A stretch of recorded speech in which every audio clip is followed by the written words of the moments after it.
Un saludo amigos, buenas noches, bienvenidos a Crónica de la Iglesia, el espacio con el que repasamos cada semana y en esta misma sintonía, la de Radio Televisión Diocesana, la actualidad más reciente de la Iglesia local que peregrina en Toledo. Estamos convencidos de que conociendo cada vez más nuestra comunidad, nuestra madre, podremos valorar y agradecer mejor los bienes que recibimos de ella. Solo esperamos que este humilde espacio semanal ayude un poco. Ustedes nos dirán, pasen y vean. La Archidiócesis de Toledo está celebrando en estos días la primera novena peregrina de la Inmaculada Concepción con motivo del año jubilar guadalupense. Este evento tan novedoso está teniendo lugar físicamente en 9 lugares distintos y reúne a diferentes realidades de la Iglesia en torno a la Madre de Dios. De todas estas celebraciones se puede participar a través del canal de YouTube del que dispone la Comisión Diocesana para el Jubileo de Guadalupe y que nos brinda una oportunidad de afianzar los lazos de fraternidad. A las 7:30 de la tarde, desde este lunes y hasta el 8 de diciembre, la Archidiócesis de Toledo celebra la primera novena peregrina de la Inmaculada Concepción, una iniciativa que parte de la Comisión Diocesana del Jubileo de Guadalupe, que se ha encargado de preparar material como oraciones y municiones para rezar en cada uno de los 9 lugares escogidos. Es verdad que en nuestras comunidades tenemos nuestras novenas a la Inmaculada, es verdad que podemos sin duda participar en otros lugares, pero para las personas que quieran, están todos invitados en el canal YouTube Guadalupe Jubileo desde el 30 de noviembre, que empezamos nada más y nada menos que en la Catedral, y culminaremos, si Dios quiere, el día de la patrona de España, el día de la Inmaculada, en el monasterio de Nuestra Señora de Guadalupe.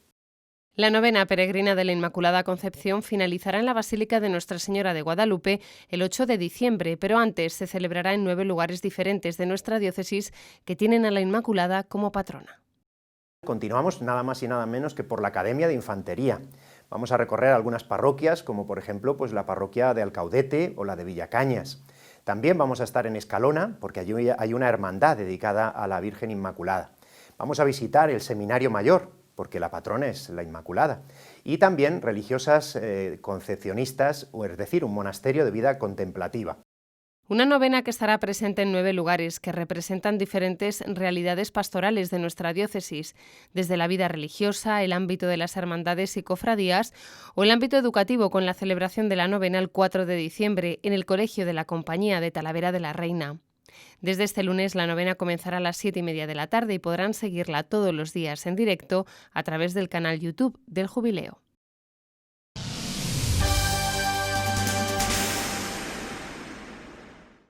Desde este pasado verano viene funcionando la nueva Delegación de Espiritualidad, una realidad transversal, tal y como les gusta reconocer a sus miembros, que trata de enriquecer a todo el pueblo de Dios y que está llamada a potenciar esa dimensión tan importante en las parroquias, las delegaciones, movimientos, familias, asociaciones y comunidades.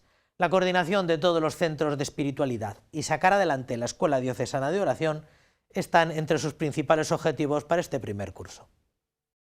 En el mes de julio, el señor arzobispo de Toledo ponía en marcha 2 nuevas vicarías, Vida Consagrada y para los asuntos económicos. Y junto a estas 2 realidades, la Delegación para el Cuidado de la Creación y la Delegación de Espiritualidad. Esta última, una delegación transversal, puesto que pretende dar alma y vida a todos los proyectos pastorales diocesanos. Se trata de ayudar a todos a vivir su espiritualidad. Todos estamos llamados a vivir nuestra fe. Y el alimento de nuestra fe va a ser la oración.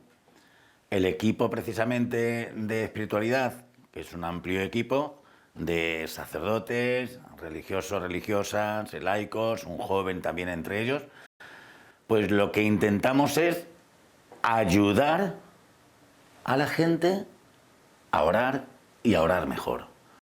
3 son los grandes ejes de esta nueva realidad presente en nuestra archidiócesis, que pretende coordinar todos los centros de espiritualidad diocesanos y religiosos, y que fomentará la Escuela Diocesana de Oración todas las semanas a través de los medios de comunicación diocesanos, con el objetivo de profundizar en la 4ª parte del Catecismo de la Iglesia Católica.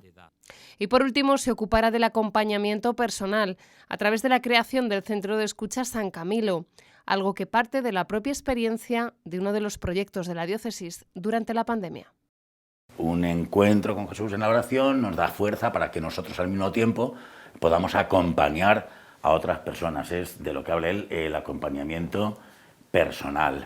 Aquí, como sabéis, hemos tenido en la diócesis, tenemos vivo todavía un gran proyecto nacido de él, cuando empezó la pandemia, que es el proyecto Estoy Contigo, donde hay muchísimas personas trabajando y escuchando y encauzando.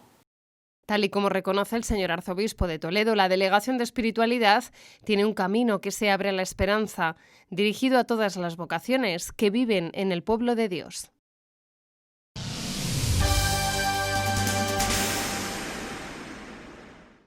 El pasado jueves 3 de diciembre, el señor arzobispo, don Francisco, bendecía e inauguraba la Casa Zaqueo, que es el singular nombre que le han dado al cuarto alojamiento de urgencia para familias de extrema vulnerabilidad de nuestra Cáritas Diocesana de Toledo. Antes de la bendición se celebró una rueda de prensa para explicar las características del inmueble rehabilitado por Cáritas, que permitirá dar un hogar digno a 5 familias en un entorno tan exclusivo como es la Bajada del Barco, en medio del barrio gótico de la ciudad. Una vivienda para familias que se quedan en la calle. Así es la Casa Zaqueo, un alojamiento de urgencia para familias en extrema vulnerabilidad que desde hoy está abierto en Toledo. Consta de 6 habitaciones amplias y acondicionadas para acoger hasta 5 familias con sus hijos, además de cocina, baños individuales y zonas comunes. Aquí las familias podrán estar por un tiempo determinado entre 1 y 3 meses. Igualmente, la vivienda dispone de otro alojamiento denominado de extrema urgencia para ocupaciones no superiores a 72 horas. Diferentes proyectos de Cáritas Diocesana han colaborado para que este proyecto sea una realidad para estas familias y que sea sufragado íntegramente con fondos propios. Muchas áreas nos hemos unido para consolidar y establecer un lugar agradable donde acoger y atender a las personas más vulnerables, y no de cualquier manera, sino desde la dignidad, la cercanía y el acompañamiento. La vivienda ha sido donada por el canónigo de la Catedral Primada, don Enrique Carrillo, que reside actualmente en la Casa Sacerdotal. El señor arzobispo ha querido agradecer públicamente este gesto de generosidad y caridad. Agradecer también públicamente a don Enrique Carrillo, canónigo de la Catedral Primada, por haber cedido esta vivienda, que es su casa, para poder dar cobijo a nuestras familias. El señor arzobispo ha señalado que las personas que pasarán por este alojamiento de urgencia están en una situación de abandono institucional, por su condición de migrantes sin papeles y sin un marco jurídico que les proteja.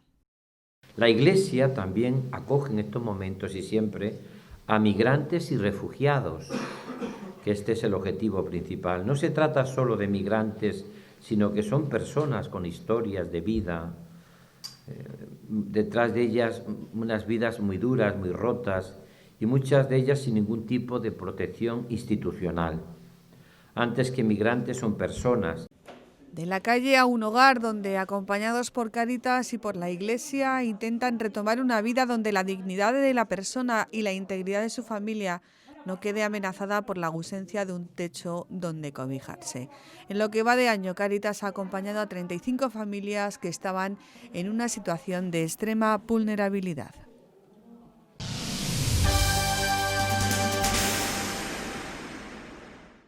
Nuestra Cáritas Diocesana aprovechó la cita para alertar, por boca de su secretario general, Javier García Cabañas, de una sospecha que ya está en el aire. La Administración está mermando su apoyo al tercer sector y se vaticinan recortes.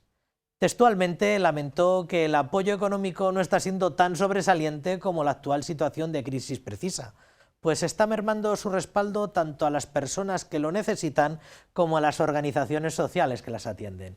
Todo apunta a que habrá recortes. Y en esta rueda de prensa y ante preguntas de los medios, el secretario general de Cáritas Diocesana ha asegurado que Cáritas espera recortes tanto en las ayudas que se esperan desde la comunidad autónoma como en los presupuestos generales del Estado. La previsión es que sí, que efectivamente haya recortes presupuestarios para el tercer sector en general y en concreto para Cáritas, por supuesto. Ya lo hemos experimentado en el Plan Regional de Integración Social. Probablemente ahora estamos en la convocatoria abierta para presentar proyectos del IRPF con asignación del 2020 con ejecución 2021 y también estamos esperando la convocatoria del Fondo Social Europeo, que previsiblemente también vendrá con recortes. El secretario general de Cáritas ha lamentado que el apoyo económico de las administraciones no es acorde a la situación de crisis económica y social que vive nuestro país. En un momento tan delicado estamos experimentando que la Administración no nos da mucha esperanza en el apoyo económico, al menos, ¿no? O no tan sobresaliente como debiera ser en este momento. Con lo cual, cabe destacar esta labor de nuestros socios y donantes y ampliarlo, ¿no? Es decir, hacer una llamada a seguir colaborando, ¿no? Entre los ejemplos que ha puesto el secretario general de Cáritas ha sido la situación en la que ha quedado el ingreso mínimo vital del Ejecutivo Central, que no llega como debería. Además, se gestiona de manera muy lenta y en muchos casos no se está resolviendo, lo que está generando una situación de vacío en materia de prestaciones sociales en la región.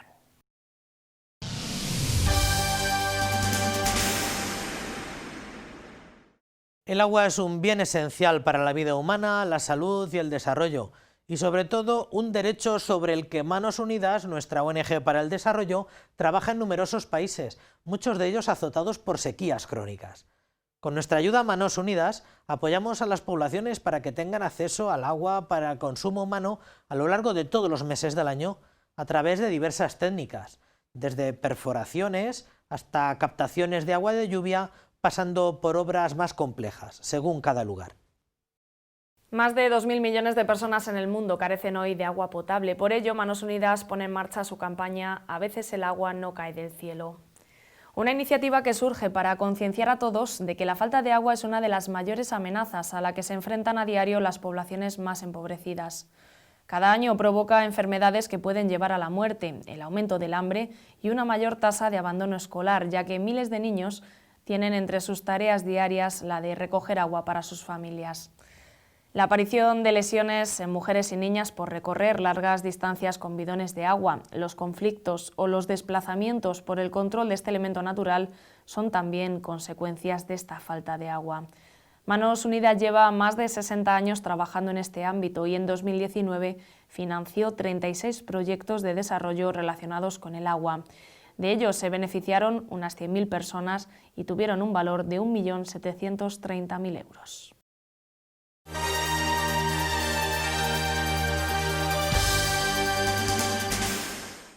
Ya recuerdan que le decíamos a comienzo de curso, a comienzo de esta nueva temporada, que uno de los temas recurrentes iba a ser Guadalupe, todo lo que tiene que ver con Guadalupe.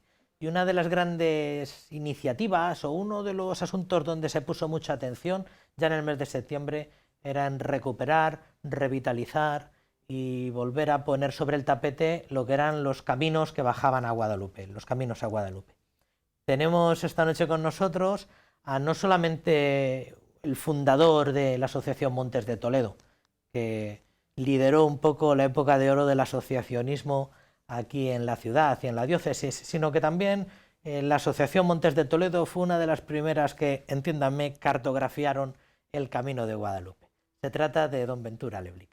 Ventura, buenas noches. Hola, buenas noches. Muchísimas gracias de haber podido venir. Encantado de estar con vosotros. La Asociación Montes de Toledo, ¿hace cuántos años se fundó? Pues 43. 43 se fundó años. En el 77 y aquí estamos todavía, fíjate. Empezamos con pelo y mira cómo estamos. Vamos a hablar primero del Camino de Guadalupe. Digo que lo cartografiaron, pero el Camino de Guadalupe está cartografiado desde hace muchísimo más tiempo. Claro. Pero ¿desde cuándo la Asociación Montes de Toledo se dedica un poco a hacer una prospección del Camino a Guadalupe? Pues está dentro de un programa que iniciamos ya hace años, en el 80 y en los 80, a finales de los 80, de recuperación de caminos tradicionales y caminos de peregrinación en los Montes de Toledo. Y entonces recuperamos, por ejemplo, el camino del Pastor Madaleno, que es un camino medieval que ya tenemos noticias del siglo XIII que ya se practicaba entre Jofrín y San Pablo. Es un camino de 40 kilómetros. Este también se recuperó y ahora todos los años se hace el camino del Pastor Madaleno, y es un camino que, que está abierto todo el año a que la gente pueda practicarlo, ¿no? Y en ese contexto aparece también la posibilidad del Camino de Guadalupe, que ya era algo más serio, porque era más largo y tenía también mucho peso, ¿no? Entonces ahí empezamos a hacer los primeros contactos, hablando con algunos ayuntamientos, incluso con algunas parroquias, incluso en Guadalupe, que estuvimos en Guadalupe también a hablar del proyecto al prior, del convento, cosa que no nos hizo ni caso, pero bien, nosotros seguimos adelante con el tema este. Y bueno, pues efectivamente se cartografió. ¿Cómo? Pues siguiendo un poco digamos, hablando con las personas mayores que todavía lo hacían y descubriendo que los Montes de Toledo, al sur, es decir, toda la zona de los Montes de Toledo en Ciudad Real, lo hacían y lo siguen haciendo todos los años, unos días antes de la Virgen de Guadalupe, del 8 de septiembre. Entonces, el camino era un camino vivo, sobre todo en los pueblos nuestros del sur. Pero en los pueblos del norte, también estudiándolo, encontramos como un límite. Decimos, bueno, la tradición y la devoción a la Virgen de Guadalupe está aquí, porque a partir de aquí para más hacia el oriente, digamos, pues no hay Virgen de Guadalupe. Entonces vamos a recuperarlo. Eso quiere decir que el camino pasaba por aquí, claro, porque si no pasa por aquí tampoco había devoción a Guadalupe. Indagando en archivos, pues encontramos testimonios, claro, de peregrinos, sobre todo del siglo XVII, que pasaban por algunas poblaciones de los pueblos de los montes. Y se albergaban en los antiguos hospitalitos, claro, hospitalitos que había de algunas cofradías. En Navarmosa, por ejemplo, la Cofradía de la Caridad atendía un hospitalito. Y tenemos ahí testimonios de gente, incluso hay algunas cosas curiosas, como por ejemplo, se detecta la presencia de una peregrina a Guadalupe que es gallega, que pernocta en un hospitalito de Navarmosa, ¿no? Era habitual que hubiese hospitalitos de peregrinos, claro, hospedajes o pequeños albergues. Sí, sí. ¿Se mantiene alguno todavía? No. Ahora uno de los problemas que tenemos en el camino es la infraestructura. Claro. Es decir, no hay infraestructura de ningún tipo, pero sí que puede ser aprovechable lo que tenemos que se dedica a otras cosas. Por ejemplo, los ayuntamientos pueden poner a disposición, y de hecho algunos lo han puesto, pues polideportivos. O las parroquias han puesto pues centros parroquiales, ¿no? Entonces la gente puede dormir, si son jóvenes, pues en un saco, y en otros pueblos, como son grandes, hay hostales o hay donde poder estar o pasar una noche. Ese es uno de los problemas que hay que resolver, porque el camino de Guadalupe desde Toledo por los montes está definido porque era el camino. Hasta el siglo XIX era un camino de herradura por donde se transitaba hacia Guadalupe, pasando por los pueblos de la cordillera, pero a partir de finales del XIX, pues ese camino se asfalta, se convierte en una carretera. Claro. Entonces desaparece, claro, es la carretera de Logrosán, de Toledo Navalpino, Toledo Logrosán. Entonces, al asfaltarse, bueno, pues la gente ya iba en coche, ya el peregrino andariego pues no aparece por ningún sitio, salvo los del sur, como hablo, ¿no? Del sur de los montes. Y quizás intensifique el camino a partir de que existe una carretera y la gente va en sus coches y sigue yendo a Guadalupe. La prueba es que había, incluso hay cofradías de la Virgen de Guadalupe. En Horcajo, por ejemplo, hay una ermita dedicada a la Virgen de Guadalupe con su cofradía. Su fiesta y demás, ¿no? Nosotros también en aquel primer contacto inicial de recuperación del camino llevamos a algunas poblaciones más emblemáticas, llevábamos ya la imagen de la Virgen de Guadalupe en cuadros que compramos a las minas grandes que hay allí en el monasterio, enmarcadas, que no sabemos dónde haber ido a parar porque aquello ya se quedó así. Claro. Y sobre todo también hicimos en cerámica una placa para colocarla en los pueblos, ¿no? Una plaquita. Claro, nosotros no tenemos una potencia económica como para hacer muchas cosas más. Claro. Y se fue a Guadalupe, es decir, socios nuestros, dicen, bueno, vamos a hacer el camino. Entonces está publicado en las etapas, con qué se encontraron, es decir, todas las dificultades, cómo iban sellando también por los pueblos donde iban pasando, con sus credenciales, llegaron a Guadalupe. Allí sí las atendieron muy bien y estupendamente, y lo dejaron reflejado nosotros lo publicamos, está en alguna publicación del Monteño, está todas las etapas de ese camino. Tal vez uno de los beneficios de este jubileo de Guadalupe ha sido recuperar la idea o recuperar los caminos a Guadalupe. Pero en septiembre ya hubo alguna controversia o alguna dificultad para identificar los caminos. Porque algunos decían que bajaba por Talavera, lo que vendría a ser ahora la carretera de Extremadura, o el de los Montes de Toledo, que es el que se está poniendo y otros hablaban de un camino del sur que subía prácticamente, pues no sé si como la Ruta de la Plata, algo que subiera desde Andalucía. ¿Cuántos caminos más o menos tienen identificados a Guadalupe? Claro, a Guadalupe se llegaba pues a través de los caminos reales, se llegaba también de las cañadas, de muchos cordeles que entonces había, y efectivamente ahora mismo hay así como 12 o 13 caminos. Caramba. Sí, camino de los visigodos, camino de los mozárabes, camino de los no sé qué, de los romanos, el camino de Monfragüe, el camino de... En fin, ahí sí podemos contar hasta 13 caminos. En fin, no, los más antiguos, digamos, sí. El más antiguo pues pueden ser los caminos reales.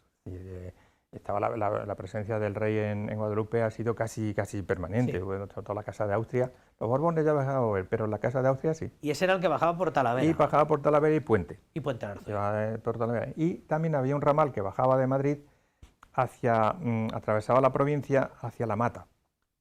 Y en La Mata enlazaba con el de Toledo, sí. El camino que hay de Toledo a Talavera antiguo, pues ese también era utilizado de Toledo hacia Talavera y hacia Guadalupe. Entonces bajaba a La Mata y en La Mata pues enlazaba con este de Toledo y ya se iba por Cebolla a Talavera y de Talavera pues a Puente y Puente. Lo que ocurre es que, claro, desde Toledo para ir a Guadalupe esos caminos eran mejores, pero se daba una vuelta enorme. Entonces, por los montes ibas por lo derecho. O Claro. sea que, a pesar de que, bueno, los caminos pues eran un poquillo más peligrosos, puesto que había que internarse pues en las fragosidades de Montellas, sí, ¿no? Sí, de claro. Los montes, y la gente pues a lo mejor ahí... Pero bueno, estaba al quite las hermandades, la hermandad vieja de Toledo y la hermandad vieja de Talavera cuidaba también de esos caminos y de los peregrinos cuando sabían que iban. Y de hecho en los documentos de la Santa Hermandad, no de la Santa Hermandad, que no tenía que ver nada con nosotros, de las hermandades viejas, es así, ahí es donde hemos encontrado muchas referencias de peregrinos, porque eran las hermandades quienes cuidaban de esos caminos. Es decir, que caminos muchos. El de Madrid pues podía ser el más tradicional, también antiguo, como Camino Real, y este nuestro en los montes de Toledo, pues ya digo que le tenemos documentado. Y sabemos por dónde pasaba, o sea que no hay ninguna duda. Hemos tenido alguna reunión también con otras asociaciones y demás, pero en fin, nosotros nos hemos mantenido en este camino y ahí estamos, no vamos a movernos de... Hombre, lógicamente a los peregrinos no los vas a mandar andando, el que quiera hacerlo andando, como lo hicieron nosotros por la carretera, que lo hicieron por la carretera. Claro, claro. Entonces la idea esta nuestra del camino también se la pasamos al PRODER, o asociación, ahora se llama Asociación de Desarrollo Local de los Montes de Toledo, en los Llévenes, que disponen de dinero y son los que han puesto los mojones y demás. Lo que pasa es que ellos han hecho también un camino que hay, pues bueno, vale, yo no quiero entrar a hacer ninguna observación, pero lo interesante es que se puede hacer a pie porque se han buscado caminos paralelos a la carretera. Claro. Entonces, acá pasa lo mismo que muchas veces con el Camino de Santiago. El Camino de Santiago sí. Han buscado caminos paralelos. Claro. Y aquí en este caso, caminos paralelos, y entonces pues el camino transcurre por los lugares donde transcurría antes, pero evitando la carretera. También lo hemos hecho a caballo, hay socios que lo han hecho a caballo. El problema de hacerlo a caballo es que a dónde alojas el caballo. Claro, no es fácil hoy. O sea, había que buscar alojamiento a los caballos. Sí. Porque hay que hacer varias noches, ¿no? Pero bueno, todo esto se ha superado. Aquí en septiembre se trató de solemnizar el arranque de la peregrinación a Guadalupe por el camino de los Montes de Toledo, Puente San Martín, Guadamur. Se trató de solemnizar, el arzobispo hizo el tramo y se trató un poco de revitalizarlo. A su modo de ver, o desde lo que ustedes llevan trabajado desde mitad de los 80, ¿por dónde pasa el camino de los Montes de Toledo? ¿Qué localizaciones? Arranca en Toledo, donde se puso una placa grande, no sé si... Me parece que estuvo allí el arzobispo, en la placa grande de cerámica, y allí está dibujado el tramo del camino, ¿no? Entonces arranca de Toledo y continúa hacia Polán, de Polán Galvez Navarmosa, Los Narmorales, Espinoso del Rey, Buenas Bodas, baja a Campillo, no sé si por la Nava o a Campillo, y de Campillo va a Puerto. Y en Puerto ya se une al que viene de Puente del Arzobispo, y ya vienen todos los caminos de Talavera y de Extremadura. También coinciden después con este de los montes en Puerto de San Vicente. Y el otro de los montes del sur coinciden, ya van derecho a Salía, porque van por Fijara, y por Cijara salen al día, no van por el puerto. Ya el último tramo, Alía-Guadalupe, que es básicamente la última tirada. Se unen, por tanto, más allá de Puente del Arzobispo. Sí. Daba la impresión que Puente del Arzobispo era como el embudo por el que confluían todos. No. Este de los Montes va derecho a Puerto San Vicente. Va haciendo ahí, como se dice en nuestra tierra, va atrochando y se llega allí precisamente por caminos, y además es unas zonas muy bonitas, son unas zonas preciosas, pues son varios ecosistemas que se cruzan y demás, es interesante. ¿Qué haría falta para revitalizarlo más, como un poco más a pie de obra, más allá de todos estos esfuerzos institucionales? Como también mencionaba, pues también se van a requerir fondos en su momento, que han echado un poco, entiéndame, no que han echado de menos, sino que se necesita para revitalizar esto tan antiguo como es el Camino a Guadalupe. Yo creo que los ayuntamientos y las parroquias deben tomar conciencia de la potencialidad que tiene ese camino. O sea, no lo vamos a convertir en el Camino de Santiago, porque el Camino de Santiago tiene bastante más siglos, tiene otra cosa. Pero sí que puede ser una vía de desarrollo incluso para los pueblos. Es decir, si nosotros conseguimos que vengan peregrinos y que la gente venga con una oferta atractiva, pues, ya la oferta del camino ya es atractiva, pero si además cruzamos por zonas donde le puedo ofrecer, pues no sé, arte, naturaleza, folclore, gastronomía, no sé qué. Entonces, yo creo que si tomamos conciencia de ello, ya digo que puede ser un elemento de desarrollo muy potencialmente muy bueno. Hay que aguantar, digamos, años, porque tampoco esto va a ser mañana. A mí me preguntan algunos alcaldes, ¿si esto va a ser rentable el año que viene? Digo, no. Va a ser rentable dentro de 10 años. Pues ¿dónde estaremos nosotros? Pues tú no estarás como alcalde, pero el ayuntamiento y tu pueblo sí está. La próxima generación. Entonces, lo que hay que hacer es poner un poco los cimientos, que es lo que nosotros hemos hecho con la asociación, para recuperar, por ejemplo, la identidad de la comarca. Pues pues se han puesto los cimientos, se ha sembrado, y como en el Evangelio, pues se ha sembrado en tierra buena, en tierra mala, con piedras y demás. Y aquí ha crecido y allí no. Pero bueno. Porque, y esto entronca con el siguiente bloque de preguntas, ¿estáis convencidos desde la asociación, y usted particularmente, Ventura, de que el soporte sobre el que viaja la religiosidad pues es el soporte cultural, etnográfico, gastronómico? Todo eso ayuda un poco a que todo va de la mano, ¿no? Que una cosa no quita la otra. Claro. De eso se trata. Y además estaríamos sembrando un tipo de cultura que nosotros utilizamos mucho, que es o tratamos de utilizar mucho, que es la cultura de la solidaridad. Es decir, hoy en el mundo rural, los pueblos, si no se unen para proyectos comunes, no tienen nada que hacer. Me acuerdo siempre de una frase que era de un filósofo norteamericano que decía: nos salvamos todos juntos o perecemos uno tras de otro. Pues así, pues eso puede ocurrir en el mundo rural, no solamente ya en los montes, sino en otras zonas. Y entonces es un proyecto común, es un proyecto comunitario, es un proyecto que a nosotros nos entusiasma también porque es solidario, es fomentar la solidaridad entre los pueblos.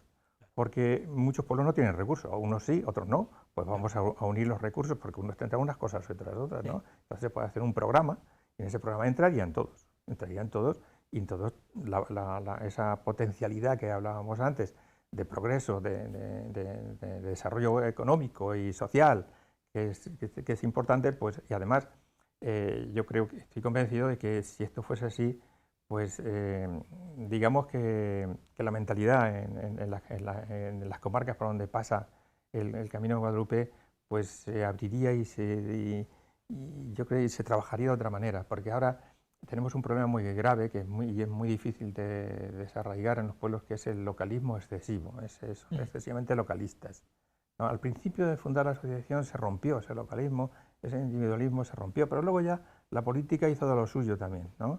Y ahora no se pueden ver. Entonces vamos para atrás como el cangrejo, ¿no? O sea que quizá en estos proyectos comunes donde el beneficio es común, lo tratemos un poco de arreglar y superar, digamos, esas distancias y esos enfrentamientos y esa posición radical que se puede tener. Bueno, ahí hay un beneficio más, aparte de todos los que hemos hablado, ¿no? Hay un beneficio más, que todo lo que es tender lazos, tender puentes, se está volviendo cada vez más valioso. Vamos a hablar de la Asociación Montes de Toledo. Preparando esto le comentaba que la época de oro del asociacionismo fueron los años 80, los comienzos de los años 80, y dice que la Asociación Montes de Toledo es del año 77, 77. 77. Sí. ¿Cómo surge esto, Ventura? Pues esto es... nace un poco pues, por el entusiasmo que se puso en el posconcilio, en los movimientos de Acción Católica, movimientos que se transforman totalmente y se encauza, digamos, el movimiento en la formación y en la organización.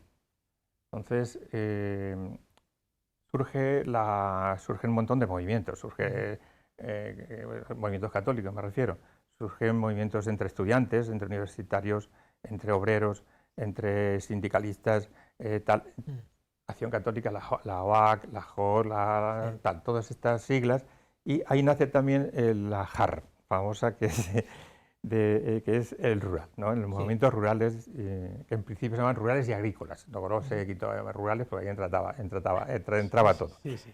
Entonces ahí se empezó a trabajar en los pueblos un poco pues, animados también pues, por, en este caso yo creo que era el cardenal Tarancón, que era arzobispo de Toledo, que animó mucho esta singularidad de trabajo. Y bueno, fue dando sus frutos de la mano de efectivamente las parroquias. ¿Por qué? Entre otras cosas porque, claro, existía lo que se llamaba el concordato. Y aparados con el que paraba el concordato no podíamos ser tan rojos, porque éramos rojos, todos éramos, claro, la verdad que tampoco le faltaba razón muchas veces porque el marxismo y sobre todo el Partido Comunista, que estaba muy activo, pues trataba de infiltrarse en cualquier otro, en cualquier movimiento que surgía. Nosotros, antes de aprobarnos la asociación legalmente, fuimos sometidos a 40.000 exámenes de todo tipo. Para ver la limpieza de sangre que había. La limpieza de sangre, incluso hablábamos de una anécdota. Jesús Hornillos, su padre era el juez, y le pidieron informe sobre su hijo, porque era el secretario de la asociación. O sea que... Pero bueno, esto se rompe, se remonta en el momento en que se crean clubes parroquiales, incluso escuelas, también escuelas parroquiales con la JAR, ¿no? Sí. Y claro, los clubes parroquiales pues, hacían muchas veces la competencia, iba la gente más allí que a los otros clubes, otras entidades más cercanas al régimen que había y que lo había en todos los pueblos, el Frente de Juventudes y demás. Nosotros estábamos un poco al margen de eso y funcionando. Para evitar conflictos se planteó en una asamblea de pueblos de asociarnos a la Red Nacional de Teleclubs. Entonces, hablando con el que llevaba el tema de los teleclubs aquí en Toledo, la provincia de Toledo, pues nos animó, porque además, como le conocíamos, y además era monteño, sabíamos que nos iba a seguir dejando hacer lo que quisiéramos. Y realmente lo hicimos así. Sí. Entonces, ahí ya se cambia un paraguas por otro, hasta que desaparece también el otro paraguas. Claro. ¿Qué ocurre? Que la red que se había montado y el trabajo que se había hecho ya en toda la zona, sobre todo nuestra, de los Montes de Toledo, pues ¿qué hacemos con ella? Empecemos a hacer asociaciones cada una en un pueblo y volvemos contra lo que estamos luchando, que es el individualismo, que es el localismo.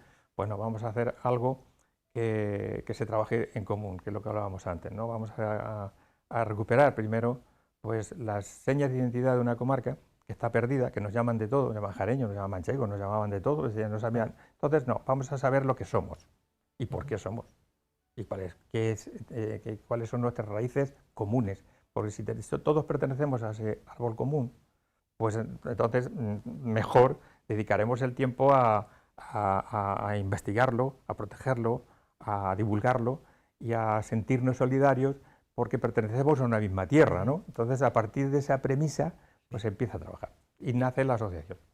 Siempre los que somos de otra generación igual hemos identificado la Asociación Montes de Toledo con esa especie de dedicación al medio ambiente, al medio rural, los campamentos. Yo creo que fue de las primeras instituciones que promovía lo de monitor y jefe de campamentos. ¿A qué os habéis dedicado en general en la Asociación Montes de Toledo? Bueno, la asociación hemos tratado fundamentalmente de promocionar la cultura, investigar sobre la propia cultura rural, la propia cultura de nuestros pueblos, sobre todo para eso, para que la gente se identifique mejor, decir, bueno, si yo soy igual que este, si mi historia es la suya, entonces tenemos la misma historia. Bueno, pues lo que me decía de que la gente lo asocia a la naturaleza, a los montes con naturaleza, bueno, pues sí, efectivamente. El otro día alguien llegó a la asociación y preguntó que si era allí algo de cazadores. Bueno, mire usted, nosotros la caza, pues habrá cazadores, pero nosotros no nos dedicamos a la caza. Entonces queríamos romper eso también. Montes, cabras y cabreros y carboneros, y cazadores y latifundios. Claro. Entonces, mira, aquí eso sí, hay muchos latifundios, pero hombre, hay algo más que cabras y cabreros que también tienen su cultura y muy interesante. Y la asociación, los objetivos de la asociación es recuperar esas señas de identidad cultural. ¿Mediante qué? Mediante la investigación, mediante la divulgación de lo que investigamos y la protección y la promoción de lo que estamos haciendo. Entonces, esos son los objetivos. Y además una coletilla final, que es como reminiscencia de los teleclubs, yo creo que es, y la promoción turística. Y la promoción turística rural. Bueno, la promoción turística, pues claro, pues entendemos que el turismo es cultural, claro, o de naturaleza, porque no hay otra cosa. El turismo natural o turismo de naturaleza como medio de desarrollo de nuestra comarca. Y ese movimiento, nosotros al principio hablábamos más de movimiento cultural más que asociación. Vimos que no podíamos llegar a todo. Éramos una asociación de 33 poblaciones, o 35 entonces, y éramos asociación de cada una de ellas. Pero a la gente le gustaba tener sus propias asociaciones. Bueno, pues vamos con ello. Entonces vamos a potenciar en los años 80 el asociacionismo cultural en nuestros pueblos. Y nosotros estamos aquí para lo que necesitéis, para serviros de apoyo en lo que necesitéis. Y se crearon asociaciones, publicaciones. Bueno, es una época, como decía, dorada del asociacionismo. Sí. Los que somos de otra generación, les decía antes, también asociamos mucho la Asociación Montes de Toledo con don Jesús Hornillos, al que recordamos mucho. ¿Y qué papel tuvo Jesús Hornillos en la asociación? Pues fue uno de los cofundadores de la asociación, ¿no? Estuvo desde el primer momento, coincidimos pues seguramente en los movimientos junior de Cáritas, y entonces mantuvimos una amistad. Le hablé de esta posibilidad y enseguida dijo que adelante con ella y vamos a tirar para adelante, y fue el primer secretario de la asociación. Y además él tenía una idea de trabajar con la gente joven, que a mí me pareció también muy buena, porque claro, ahí hay una semilla y un semillero de gente que en el futuro puede trabajar, digamos, con unos valores. Y entonces creamos, lo solicitamos, claro, la primera escuela que se llamaba entonces Primera Escuela de Animación Juvenil o algo así, ¿no? Y la primera escuela de Castilla-La Mancha, no había otra, por eso teníamos el número 1 dentro del registro de escuelas, ¿no? Y fuimos los pioneros en la formación de monitores para actividades juveniles y cursos para jefes de campamento. O sea, porque un campamento funciona, depende mucho del jefe, del que esté allí dirigiendo el cotarro, ¿no? Entonces, a partir de esos cuadros que empezamos a formar, vinieron los campamentos. Vinieron los campamentos y primero vino el Piélago, con parroquias del arciprestazgo de Navarmosa, porque de los montes, más cercanos a los montes, y con la asociación. Entonces ahí empezamos a quitar piedras de aquel monasterio que estorbaban y hacer las primeras cositas, porque cada uno se llevaba su tienda. Allí no había tiendas cada uno tenía que llevarse su ajuar para hacer los campamentos, que aquello también, y lavarte tus cacharros, con agua fría, pues con agua fría. Y si te tienes que duchar con agua fría, pues también con agua fría, tampoco pasa nada. Ya nos inventamos, porque como decía Jesús, aquí vamos a tener que llamar a MacGyver, aquel personaje que inventaba tanto, pues para todos los inventos que y se hacían, ¿no? Y colaboraban y se veía que era un trabajo de todos. No que llego aquí al campamento y me las tenéis que dar todas, mi calefacción, no, si quieres tu calefacción, y pues te la tienes que fabricar. Es decir, que aquellos campamentos se construyen desde también la construcción personal de los muchachos que iban, ¿no? De la independencia que queríamos que tuviesen esos niños. Fruto de todos aquellos esfuerzos, pues fue, como dice, el piélago que tantas satisfacciones ha dado a la pastoral infantil y juvenil de la diócesis, sí, durante décadas también. Un proyecto que quedó un poco empezado solo, lo del baño de la Guarra en San Pablo de los Montes. En San Pablo, pues, durante varios años también nos vinimos a San Pablo desde el Piélago. San Pablo era más nuestra casa y se hizo ese campamento que también estuvo funcionando durante varios años, pues no sé, 15 años, no sé si llegaría a 15 años, pero sí que Jesús puso mucho empeño en ese campamento y mucho cariño pusimos todos, y de hecho conseguimos que nos hiciesen piscinas, pero todo de manera gratuita, es decir, que conectábamos con la gente, con los constructores. Jesús era muy amigo también de las construcciones, sí, y de la albañilería. Yo le decía, te vas a tener que poner un mono y no quitártele, solamente para decir, Pisa, te pones lo que quieras, pero el mono. Y además era curioso porque los muchachos les llamaban a Jesús dragados y bendiciones. Dragados y bendiciones. Un poco refleja esto la dedicación. Y en San Pablo incluso fue el primer campamento adaptado para discapacitados. La verdad que yo trabajaba en el hospital y era yo jefe de servicios de integración, entonces donde yo iba a la integración por delante, aunque ya pues no nos hace muchos casos.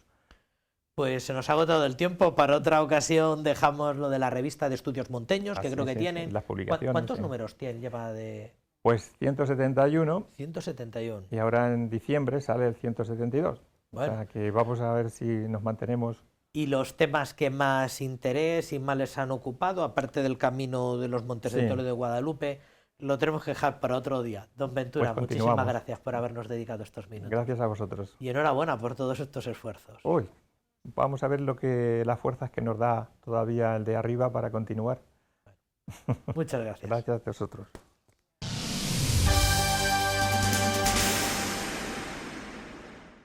Tras el impacto de 2 huracanes en varios países de Centroamérica durante el pasado mes, considerados los más devastadores de todos los registrados en la región en los últimos 20 años, el panorama de daños causados ha afectado a casi 5 millones de personas en toda la región. Cáritas Española ya movilizó una partida procedente de sus fondos de emergencia para responder a la petición de ayuda, y desde Toledo nos sumamos a la campaña solidaria de recaudación de fondos que Cáritas organiza con Centroamérica. Cáritas lanza una alerta humanitaria para atender la situación de emergencia provocada por los huracanes de Centroamérica. Honduras, Nicaragua y Guatemala son los 3 países más afectados por los efectos del huracán ETA. Cáritas Diocesana de Toledo se une a la emergencia de Cáritas Española de apoyo a los afectados por los huracanes y las inundaciones en Centroamérica. Consideramos que, y es así, la caridad es universal, y tenemos que ayudar y acompañar y atender tanto a los hermanos que tenemos aquí cerca como los que están más lejos. Cáritas Diocesana de Toledo se ha unido a este llamamiento y ha habilitado 2 cuentas bancarias en las que se pueden hacer donativos para ayudar a los damnificados. En estos momentos hay más de 3 millones de personas afectadas por estas inundaciones, a las que se ha unido la crisis sanitaria de COVID. Se necesitan apoyo en las viviendas, alimentación, y en muchos casos tienen que empezar a recuperar su estilo y su ritmo de vida porque lo han perdido todo. Esta nueva emergencia se une además al impacto que ya está teniendo la pandemia del coronavirus en la región. Por ello, nuevamente Cáritas Diocesana apela a la dimensión universal de la caridad.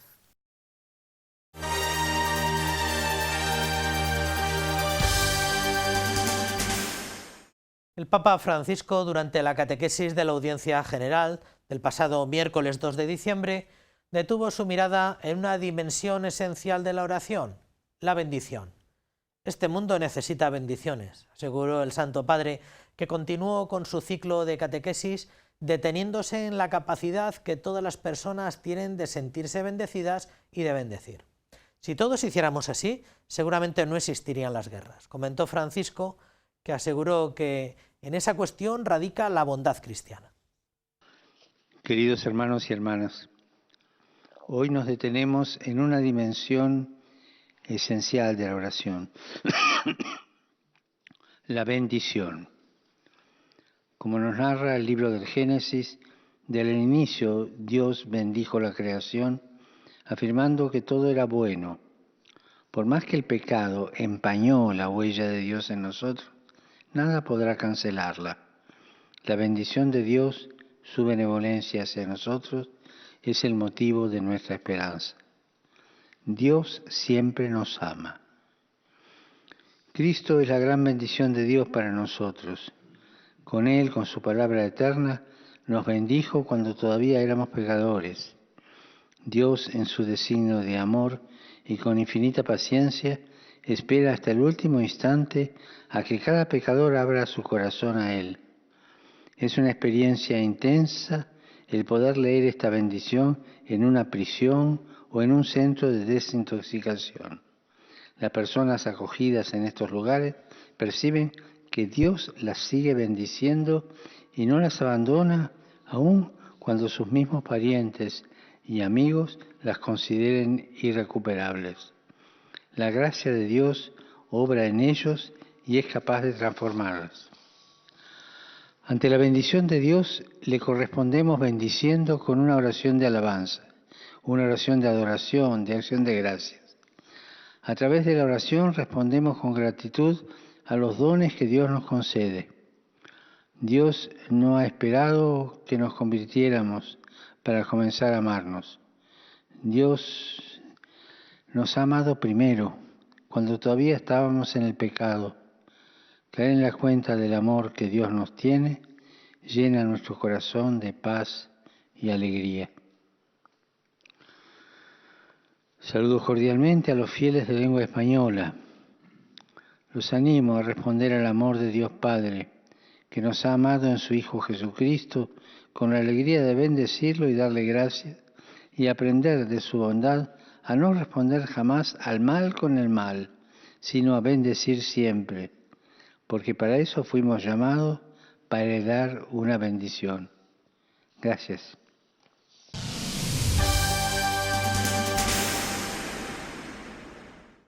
Si existen expertos en la atención a los enfermos más complejos sin ánimo de lucro, esos son los hermanos hospitalarios de San Juan de Dios.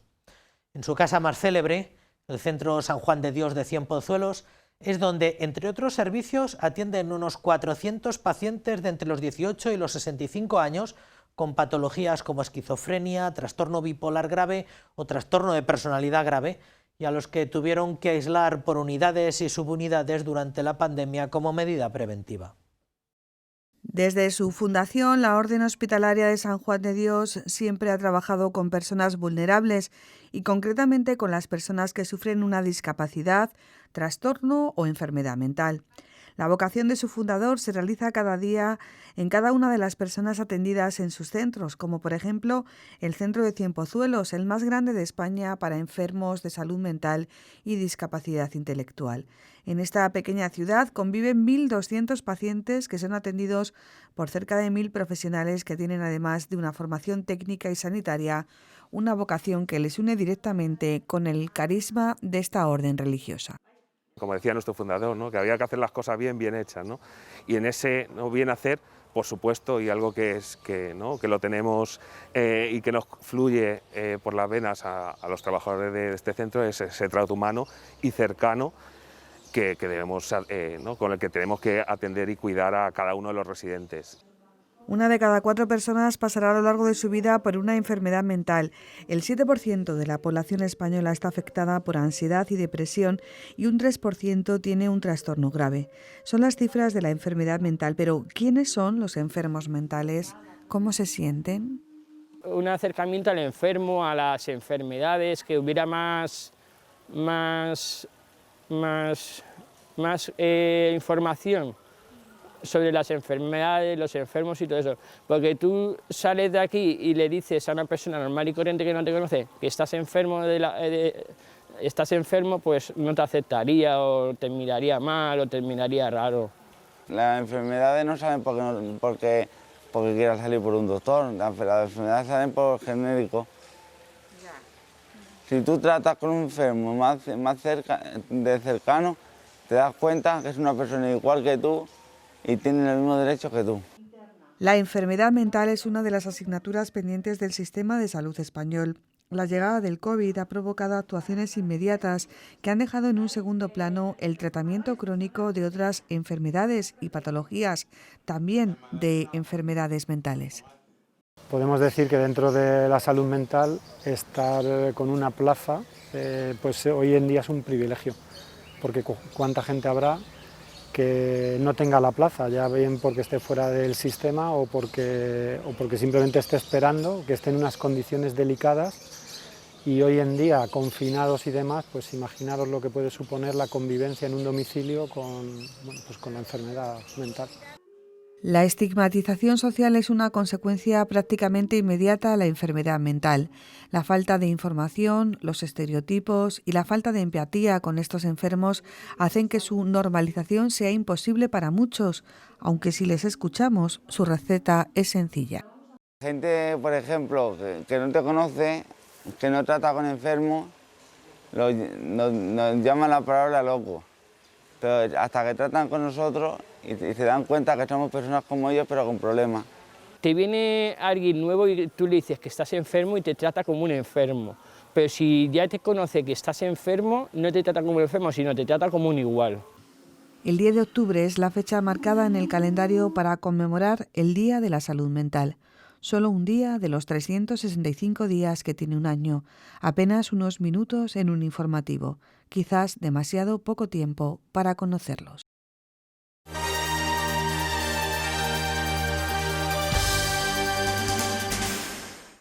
Muy bien, pues hasta aquí nuestra crónica semanal. Ya saben que pueden volver a visionar todos estos contenidos y muchos más en el canal de YouTube del que dispone nuestra Radio Televisión Diocesana. Nosotros les emplazamos a la semana que viene, una vez pasado el puente de la Inmaculada, para darles más información puntual de nuestra comunidad eclesial. Quédense ahora con la mejor programación, que lo saben de sobra, es la del canal diocesano de televisión. Sigan cuidándose mucho, hasta la semana que viene, que sean felices.